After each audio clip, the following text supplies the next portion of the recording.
Well, the big day is finally here, and well, I figure I might as well do some first impressions of the new console. So, let's talk about the Switch 2 for a little bit. And, right off the bat, just to reminisce about the first Switch for a little while, I always felt that the Switch was kind of a genius concept for Nintendo. Like, Nintendo was always the pioneers of handheld consoles, pretty much since their conception.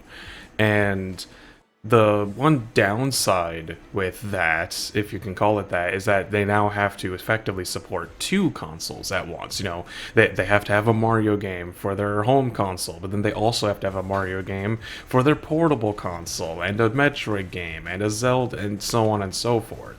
So combining the two divisions into one, making this hybrid portable and home console just seemed like the smartest thing to do for them. Now every Zelda game is both portable and handheld, every Mario game, every whatever. And on top of that, Nintendo really hasn't cared about trying to compete in terms of power since, like, what, 2006, when the Wii came out. So, having their home console also be a portable console is at least a pretty good excuse for consumers to go, okay, well, it makes sense that it's not going to be as powerful as an Xbox or a PlayStation because, you could take it on the go, and that's not something that any of the other consoles can do. So it just kind of made sense. And so the point of my reminiscing about the first console is more just that really they didn't need to reinvent the wheel when it came to the Switch 2. Ultimately, all that I think most people wanted from Nintendo's next console is just kind of a better Switch, because there are definitely, for as genius as I think many of the features are, there are definitely quite a few downsides in how it was designed that definitely could use some iteration to improve upon. So, like, for example, right off the bat, one of the best upgrades to the Switch 2 is the Joy-Cons, in my opinion. Like, pretty much everything about them. Like, for one, they're slightly bigger, and like they're not massively bigger, sure, but like the original Joy-Cons are just so small that, like, unless you have tiny little baby hands, and like I don't even think I have that big of a, like, my hands aren't that big, but they feel gigantic when I'm trying to hold a Switch 1 Joy-Con. But now, it's at least a little bit more comfortable. They're still a bit on the small side, like it's obviously nothing compared to the Pro Controller or just any other normal controller, but at least feels quite a bit better in the hand than the old Joy-Cons do. But on top of that, my favorite thing about them is the new connection mechanism. The old Joy-Cons would slide down into place, and that made sense for like how you dock it, being able to slide the Joy-Cons back out. But as time goes on, as that locking mechanism slowly weakens over time, just due to the inevitable march of entropy, what ends up happening is that the screen part of the Switch starts to pull itself out of connection due to gravity with the Joy-Cons. And like my old Switch, like I still have an original launch day Switch. I can basically never play it in handheld mode anymore because the screen keeps breaking the connection with the Joy-Cons, and as a result, like every time I try to play a game without like propping it up against something, I will end up inevitably losing connection and getting interrupted constantly. And so the new connection mechanism with them sliding into the side, not only does it feel a lot more secure, but it explicitly solves that problem. Even if the magnets were totally removed, obviously that would be worse, but at least the console would still like attach, and it wouldn't like try to fall out and automatically disconnect itself from the Joy-Cons. So like that already, just like a huge quality of life upgrade from just the way that the Joy-Cons connect to each other. But on top of that, I do gotta say that I think that the sticks and the buttons, like, I don't know, I'm not super technical in terms of hardware, like, I don't know, like, I've heard people talk about wanting different kinds of joysticks and whatnot. I don't know exactly the details on what the sticks are and everything, but they do feel really good. The buttons, I've noticed, are also significantly bigger, the sticks are just a little bit bigger, and they just feel really good in the hands. in terms of just the way that they're positioned, the way that their size and everything. Like, if it almost feels like the original Switch is now like the beta test for like the proper version that is the Switch 2, right? But then, of course, you have the new killer feature of the Joy-Cons, which is the fact that they can be used in mouse mode, which is kind of crazy. Uh, like so there's not a whole lot of games that can use it right now. There was that Drag X Drive game, but was that even a launch title? I'd have to look it up. But the big game that I'm looking forward to, of course, is Metroid Prime 4, since that is in fact a first-person shooter, and I'm very curious to see how the mouse mode will perform in that game, because the Switch 2 might, weirdly enough, be the most definitive way to play first-person shooters out of all the major consoles, at least. Because, like, like, I know some people will swear by the twin stick method, using a controller, classic Halo and whatnot, but, like, I've always been a mouse and keyboard kid myself. I can never get used to the twin stick stuff. Like, even the Wii controls for Metroid Prime 3, I thought were a massive step up compared to using a controller, because pointing at the screen was at least somewhat akin to using a mouse. Whereas now, the fact that you can use, like, every shooter that is going to be launching on Switch, like whenever they port like Call of Duty to it, and getting Metroid, like, that's actually going to be legitimately interesting to see how that plays out, because like like most games have to compensate for mouse and keyboard versus controller, like giving controllers aim assist or even putting them in different lobbies. And now that the Switch has a method to do that, like, and you could choose either method, like either do controller or mouse, like that's actually going to be really interesting to see how that plays out.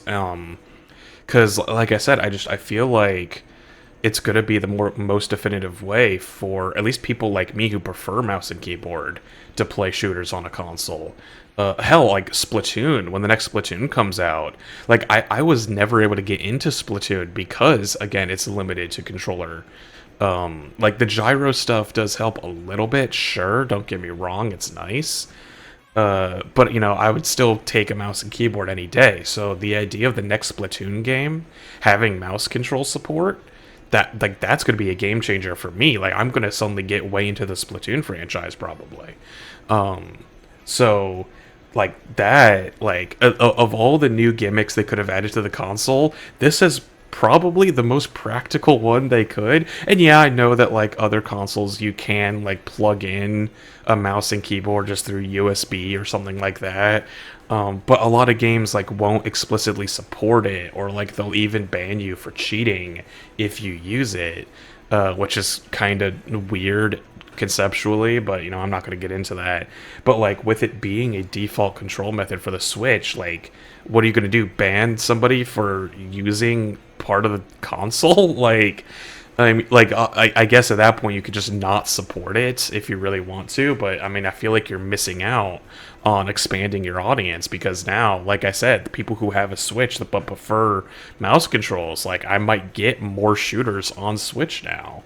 And the fact that it's also double mouse control, like, that is something that is different. Again, the only game I know of that's going to actually support using two mice simultaneously is that Wheelchair, Drag X Drive game. And I'm not sure how much other use there's going to be. Like, maybe, I know LGR just put out a video about that old bowling arcade game. Maybe somebody could make a port of that using mouse control. I don't know. There's some interesting things I think you could do with it. But yeah, no, I'm especially looking forward to getting Metroid. And hell, I kind of hope they port. Like, I would replay the entire Metroid Prime trilogy if they port it to Switch 2 and give it mouse control. Like, that is... It's such a good option to add to the game. Like, god damn, I can't wait to see how various developers use it.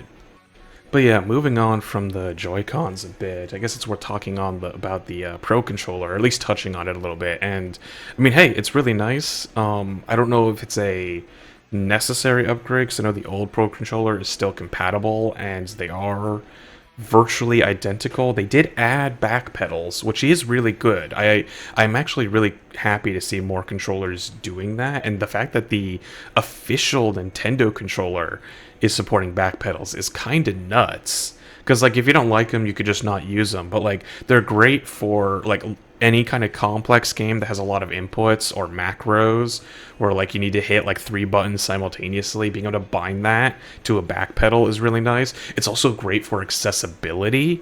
You know, like if you've got like, you know, if you're missing a finger or something or whatever, like being able to put like an extra button on the back of a controller so that you can press it with your other hand, you know, like that. It's just a very good value add. Although one thing that's weird about the Pro controller, I guess it's not weird. It's just like the sticks. I don't know what it is with the sticks on the Pro controller. They feel so good though. Like it's hard to even describe. Like, I recommend, even if you don't have a Switch yet, find somebody who has a Pro controller, or like find like a store display or something, just to get your hands on it. Because like the sticks, they feel so buttery smooth.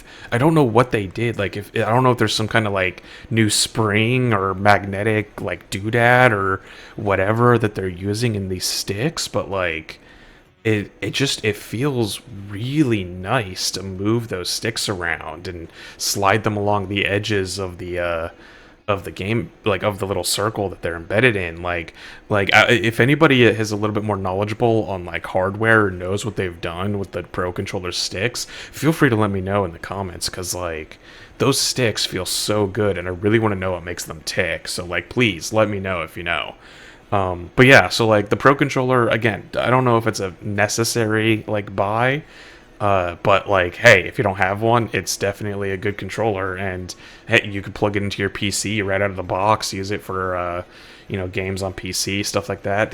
The one criticism I have for it is that it still doesn't have analog triggers, which I think is crazy, because like, didn't Nintendo like pioneer analog triggers back in the day? And yet now they're like the only ones to not use them.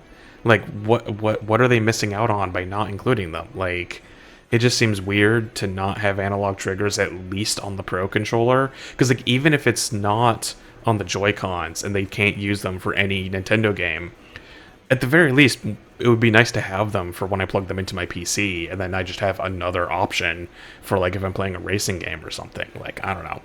But yeah, moving on to the actual console itself. I mean, like I said, like with the Joy-Cons, it's bigger. It's not that much bigger. Like, when you put them next to each other, you can definitely see how much bigger it is. But weirdly enough, it feels bigger than it looks, if that makes sense. I think part of it is that, like, the screen has smaller bezels, so even though the console is only slightly bigger, the screen is significantly bigger, and it's also 1080p instead of 720, so it's also got like a higher pixel density. So and the speakers also, I think, are a lot better too. So like playing it in handheld mode actually feels really good. Like I've been playing Mario Kart for a little bit, just like laying down in bed or whatever, just to like try out handheld mode, and yeah, no, I think that handheld mode now feels, and again, maybe part of it is that, like I said, with my original Switch, handheld mode kind of became invalid due to it constantly falling out and the Joy-Cons coming loose and everything. But yeah, no, it actually feels much better in handheld mode. And like the kickstand on the back, like, oh my god, the Switch One's kickstand is so garbage. It's so bad. I don't know how they thought that was acceptable. It obviously got better with the OLED, but like the fact that the original Switch's kickstand is like this teeny tiny piece of plastic, and like it just barely can support the console, and it's so easy to have it snap out.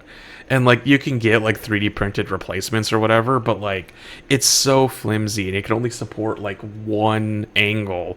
Whereas now we've got this big beefy kickstand, and like I'm pretty sure it's made of metal. So it's a lot more durable. It's able to sit in a lot more positions, so you don't have to worry about it like collapsing, and you can adjust the angle to your liking. and it's just generally a lot more secure, and it still covers up the SD card slot, so it still has like that functional purpose. But yeah, no, it is. It's such a better kickstand. So yeah, so playing it in tabletop mode, like every single aspect of it just feels better to play in. Like I said, they didn't need to do a whole lot with this console. Just making a better Switch that kind of fixes the problem. You know, making the kickstand better, making the Joy Cons connect more securely, making the whole thing just a little bit bigger, making it, you know, more powerful, higher resolution. You know, like I said, they really didn't need to reinvent the wheel to make this thing work, but hey, you know, they did what they had to do. Also, I will say I really do like that they put a USB slot on both sides of the console. So now you have one on the bottom and one on the top. So like the one on the bottom is primarily used to like connect with the dock, so you can plug it into the to TV and whatnot.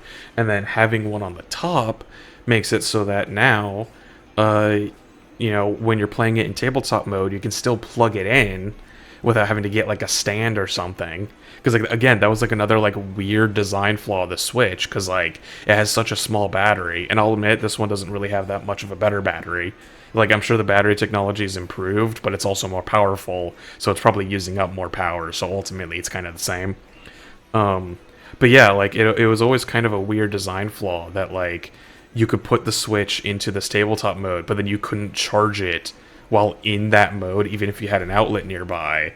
So like you'd have to pick it up and put it into handheld mode if you wanted to do that, but then that makes it harder to play multiplayer games and so on and so forth. So yeah, having this meaty kickstand to help support it, and then also having the ability to charge it while it's in tabletop mode. Again, it's literally like they took every complaint about the Switch and pretty much addressed all of them except for the battery life. But hey, there's only so much they can do about that. I'm sure that I mean, hey, the fact that it's USB-C though, and I mean the original one was too, but like, you know, you can buy backup batteries. Like I already have like several external phone batteries that I can plug into my Switch and squeeze like an extra hour or two out of it. So, you know, there are solutions, I guess, that, and you don't have to worry about it being proprietary to Nintendo or anything since it's USB-C. So that's all good. But yeah, so like overall, I mean, it's really nice. Would I say that it is a like day one, go out and purchase it right now sort of deal? I mean, I don't know. The only real killer app at the current time of recording is, of course, Mario Kart. And like, don't get me wrong, Mario Kart World is crazy. I was lucky enough to get the bundle, so I didn't have to pay $80 for it. Um, and yeah, no, Mario Kart, I mean, it's everything you want Mario Kart to be, right? Like, you got your Mario, you got your kart, you know, what else could you ask for? The open world exploration part is actually surprisingly fun. You know, it is a little aimless, because it's not like, you know, Zelda, where it's like, oh, I'm trying to save the world or anything. You're mostly just kind of driving around for the hell of it, and there are the random little objectives you can do, and they are pretty fun. They also, like, will reveal, like, hidden courses. Because, like, the game has a bunch of courses, like, strewn out throughout the world, of course, but there's, like, little mini courses that, like you'll just find a series of docks that are shaped like an old, like, GBA or NES course, or I guess SNES course. Um, and then you'll find, like, a P-switch, and it's like, oh, just do a mock race around this part of the world that just so happens to look like a classic, like, SNES course. And you know, like I'm curious if they'll make it so that you can actually like race on those properly, or something with an update, because it feels like there's a lot of those strewn out throughout the world. But yeah, but like overall though, Mario Kart World is really fun. Rainbow Road is by far, I think, the craziest it has ever been. The fact that you can seamlessly drive from Peach's Castle into the sky with Rainbow Road, and then you go all the way into space, and then you come back down, and like you're looking over the Earth, and I mean, it's beautiful. It's insane. It's everything you could want Rainbow Road. Like, this might be my favorite Rainbow Road of all time. The finish line alone is like so insanely extravagant. It's hilarious. But yeah.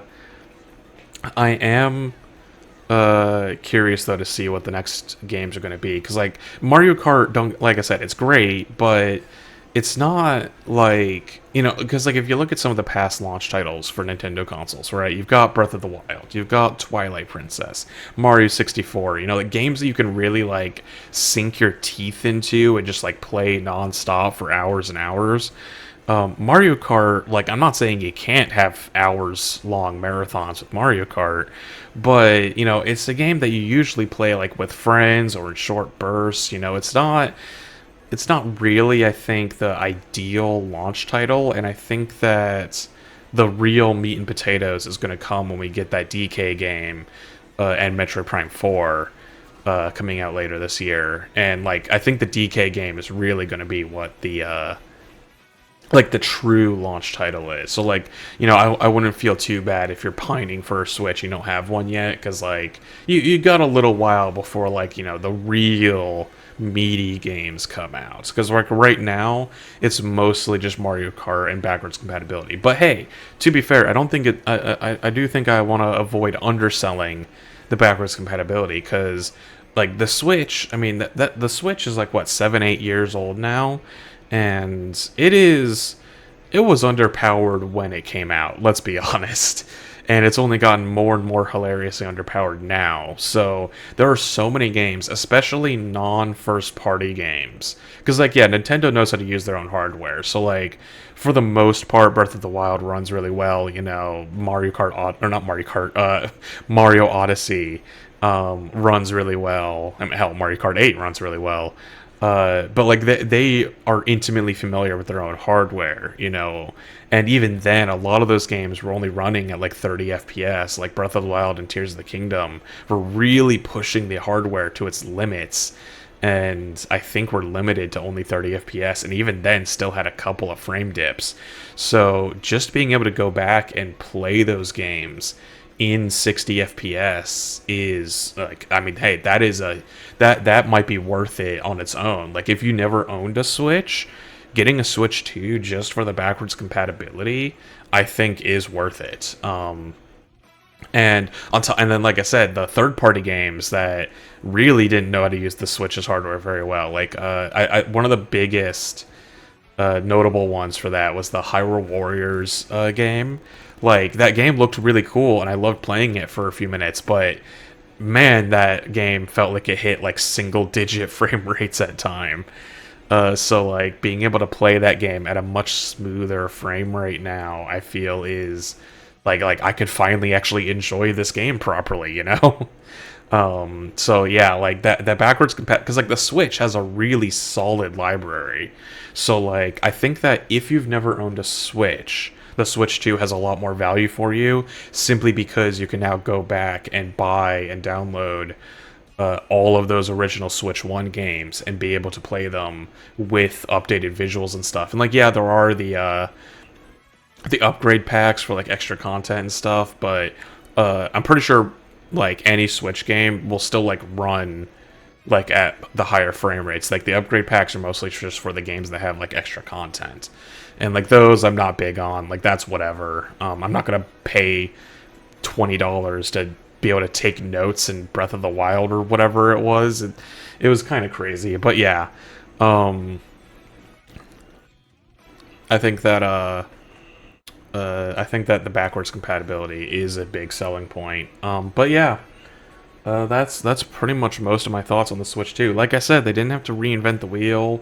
There's not a whole lot that's like game-changing about it, but it's a really nice upgrade over the Switch 1, and I'm glad to have managed to get my hands on one. But as always, I am happy to continue the conversation in the comments down below, so feel free to let me know what your thoughts are on the Switch 2 and what you think, how it compares to the Switch 1. I mean, and like I said, like, how are you enjoying things like Mario Kart and whatnot, or what other games are you looking forward to? And I'm also curious what your experience is with the backwards compatibility. Like how much more do you enjoy games like Zelda or Age of Calamity and stuff, now that you can play them at like actually good frame rates and not have to worry about frame dips and whatnot. But yeah, as usual, if you like the video, make sure to leave me a like and subscribe if you want to see more videos like this one. And as always, thank you all for watching, and I hope to see you all in the next one.